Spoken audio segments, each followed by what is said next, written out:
Iniimbestigahan na ng Land Transportation Office or LTO ang muna mga paglabag sa batas trapiko ng dinaos na Boss Ironman Challenge sa Mindanao. Kaliwat ka ng mga naitalang aksidente sa contest kung saan may bata pang namatay. Aniya sa frontline ng balita si Bill Montalvo ng News 5 Mindanao. Kaliwat ka ng aksidente ang bumulaga sa mga organizer, kalahok at mga taga-subaybay ng Boss Ironman Challenge Mindanao Cup.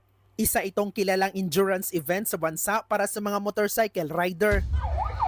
Sa Dumingag, Zamboanga del Sur, isang rider ang sugatan matapos tumilapon sa kurbadang bahagi ng kalsada. Dalawang Boss Ironman riders pa ang nagbanggaan sa kahabaan ng National Highway sa Sultan Mastura, Maguindanao del Sur. Sa Picong, Lanao del Sur, isa pang kalahok ang nasangkot sa aksidente. Sumalpok ang kanyang motorsiklo sa isang bus sa pakurbang bahagi ng tunnel. Pasok sa ilalim ng bus ang rider, agad naman siyang isinugod sa ospital.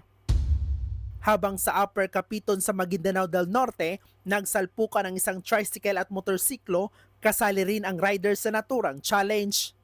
Naglunsad na ng preliminary investigation ang Land Transportation Office kaugnay ng mga aksidente sa gitna ng Boss Ironman Challenge sa Mindanao. Maglalabas din ang ahensya ng show cause order sa organizer ng event para pagpaliwanagin sa mga umano'y paglabag sa batas trapiko. Kabilang ang overspeeding, use of unauthorized vehicle accessories and modifications, illegal blinkers, failure to stop at red lights at disregard for road signs.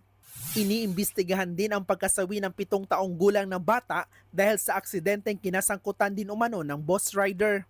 Sinigundahan naman niya ng grupong Philippine Advocates for Road Safety. Anila, dapat muling busisiin ng gobyerno ang road safety framework ng bansa at ang umiiral na Road Safety Action Plan. Dapat din daw tiyakin ng gobyerno na government priority ang road safety at hindi lang kung kailan lang maisip na ikonsidera. Nagbabalita mula sa Frontline, Bril Montalvo, News 5, Mindanao. Mga kapatid, Ed Lingaw po, maging maalam at may pakialam sa mga napapanahong balita sa ating bansa. Para sa mas malilimang pagtalakay at paghimay sa mga issue at headlines, mag-follow at mag-subscribe sa social media pages ng News 5.